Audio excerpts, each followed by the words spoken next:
ఓం సాయిరామ్ సాయిబాబా భక్తులందరికీ నమస్కారం అండి. బాబాగారి ఆశీస్సులతో అందరూ సంతోషంగా ఉండాలని మనస్ఫూర్తిగా కోరుకుంటున్నాను. ఈరోజు బాబాగారు ఒక చక్కటి సందేశం మన కోసం అందించారండి. ఆ సందేశం ఏమిటో ఆయన మాటల ద్వారానే విందాము. ఆ సందేశం ఏమనగా, నువ్వు ఇంతకాలం ఎదురు చూస్తున్న అతిపెద్ద కోరిక నెరవేరబోతుందమ్మా. నీ సాయి తండ్రి నమ్మితే ఒక్కసారి విను, సంతోషిస్తావు అని బాబాగారు ఈ సందేశాన్ని మనకు అందించబోతున్నారు.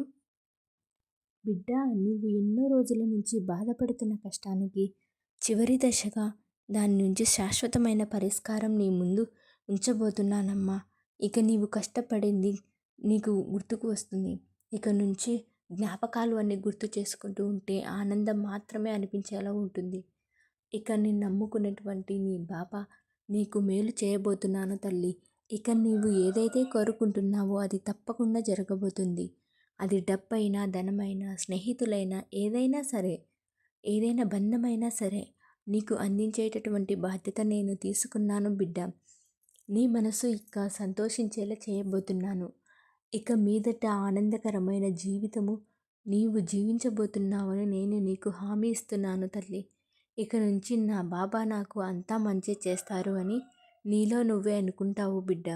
నువ్వు అనుకున్నంత విజయం నీకు మంచిగా వస్తుంది తల్లి. నీకు కావాల్సింది నీవు సాధించుకొని నీకు నువ్వుగా నిరూపించుకునే ఒక అద్భుతమైన అవకాశాన్ని నేను నీకు కల్పించబోతున్నానమ్మా. ఇక అన్నీ కూడా నీకు అనుకూలంగా చేయబోతున్నాను. నేను నీకు చేస్తానని వాగ్దానం కూడా చేస్తున్నాను. అది నా బాధ్యత. నిజాయితీగా ఉండేవారికి మంచి దారిని చూపిస్తూ ఉంటాను. నీకు అండగా ఉన్నటువంటి నేను ఎలా కాపాడకుండా ఉంటానో చెప్పు. నీ గెలుపును కూడా ఓర్వలేక ఉన్న మనసుల యొక్క మనసత్వం గురించి నీకు తెలిసిందే కదా. నీకు అలాంటి వారి కోసం నువ్వు దిగులు పడవలసిన అవసరం లేదు. ఏదైతే నువ్వు వారి గురించి తెలుసుకొని ఎంత కష్టపడుతున్నావో, ప్రతి క్షణం కూడా నీ లక్ష్యాన్ని చేరుకోవాలని ఎన్నో రోజుల నుంచి నువ్వు కలలు కంటున్నావు చూడు. ఆ కలలన్నీ కూడా నిజమయ్యే విధంగా ఒక మంచి అవకాశాన్ని, ఒక అద్భుతమైనటువంటి అవకాశాన్ని నేను నీకు అందించబోతున్నాను తల్లి. నీకు మానసిక బలాన్ని కూడా అందించబోతున్నాను.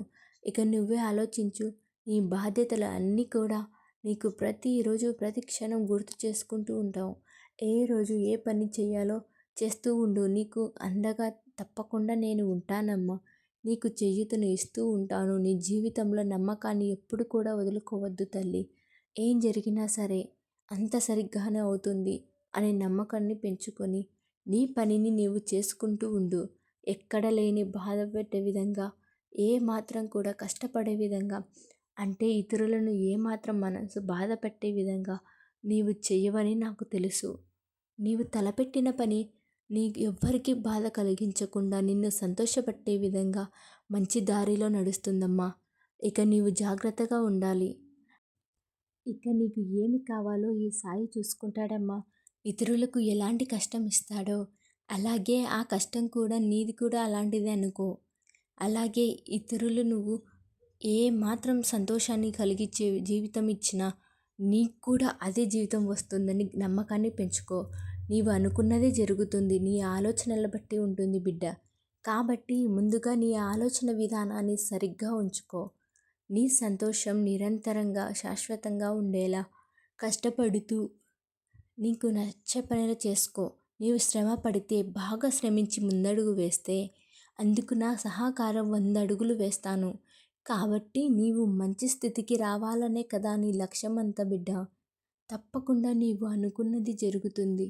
నీ మంచి జీవితాన్ని నువ్వు చూస్తూ మురిసిపోతూ ఉంటే నాకు మాత్రం సంతోషంగా ఉండదమ్మా. చెప్పు, ఎందుకలా మూసుకు వైపు వెళ్ళిన దారుల వైపే దీనంగా చూస్తున్నావు? దిక్కులకు మించిన లెక్కలేనన్ని దారులు ఉన్నాయి నీ కడుపు నింపుకోవడానికి. బిడ్డ, ఈ జానుడు పొట్ట నిండడానికి నీవు మోసాలు చేయక్కర్లేదు.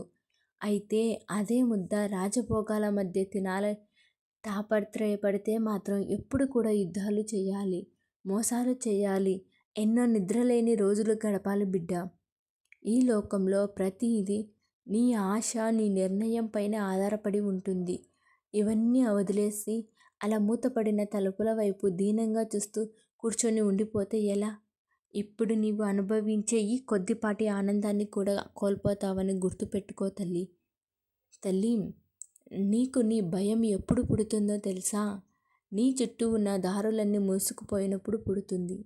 నీకంటూ ఎవరూ లేనప్పుడు నీకు భయం మొదలవుతుంది. ఎక్కడ చూసినా దిక్కు తోచినప్పుడు భయం నీ వెంటే పరిగెడుతూ ఉంటుంది.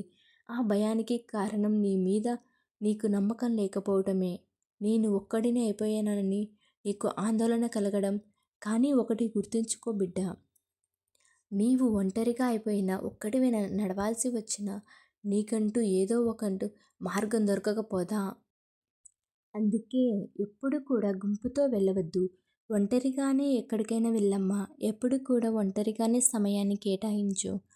ఎవరో వస్తారని, తోడు లేకపోతే ఎలా అని అలాంటి ఆలోచనలు ఉంటే వాటిని ఈ క్షణమే తొలగించేసే బిడ్డ. వెళ్ళు, ఒంటరిగానే వెళ్ళు. నీ విజయం వైపు. అర్థమైందా బిడ్డ? ప్రతిరోజు నీది కాకపోవచ్చు తల్లి, కానీ నీకంటూ ఒకరోజు తప్పకుండా వచ్చి తీరుతుంది. ఎందుకంటే ఇక్కడ ఏది ఎవరికి శాశ్వతంగా రాసిపెట్టి ఉండదమ్మా. ఎదురు చూడటం కాదు, ఎదురు వెళ్ళడం అలవాటు చేసుకోవాలి తల్లి. అప్పుడు అన్నీ నీ ఆధీనంలోకి వచ్చేస్తాయి. నువ్వు పరుగు మొదలు పెట్టినప్పుడే నీకు ఒక ఆలోచన వచ్చి ఉండాలి. లేకపోతే తప్పకుండా కొద్ది దూరం వెళ్ళాక అలసిపోవడం ఖాయం. కాబట్టి పుంజుకోవడం ఎలా అనే ఆలోచన నీ మనసులో మెదులుతూనే ఉండాలి. లేకపోతే అలసిపోయిన చోటే ఆగిపోతావు, కూలబడిపోతావు. ఇది గుర్తుపెట్టుకో బిడ్డ.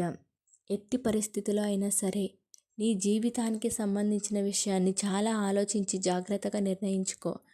ఆవేశంలో ఎలాంటి నిర్ణయాలు తీసుకోవద్దు. అది నీ జీవితానికి ఒక చెడు దశగా మారిపోతుంది. కాబట్టి నీకు ఏదైనా సలహా ఇవ్వాలంటే మాత్రం ఒకటికి 2 సార్లు ఆలోచించుకో. ఆ సలహా నా దగ్గర ఒకసారి చెప్పుకో. అంతకంటే మంచి అవకాశాన్ని, మంచి సలహాని నేను నీకు తప్పకుండా అందిస్తాను బిడ్డ. అది ఏ రూపంలో అయినా కావచ్చు. ఈ లోకంలో నీ వద్ద ఏమీ లేకపోవచ్చు. ఎంతమందికైనా పంచగలిగే సంతోషం నీ చెంతనే ఉంది. కాబట్టి ఆ సంతోషాన్ని నీవు ఎప్పుడు కూడా పోగొట్టుకోవద్దు బిడ్డ. నీవు సంతోషంగా ఉంటేనే రేపటి నుంచి మంచిది జీవితంలోకి ఆనందం పొందుతావు అని మన బాబా గారైతే మనకి ఈరోజు చాలా అంటే చాలా అద్భుతమైన సందేశాన్ని అందించారండి.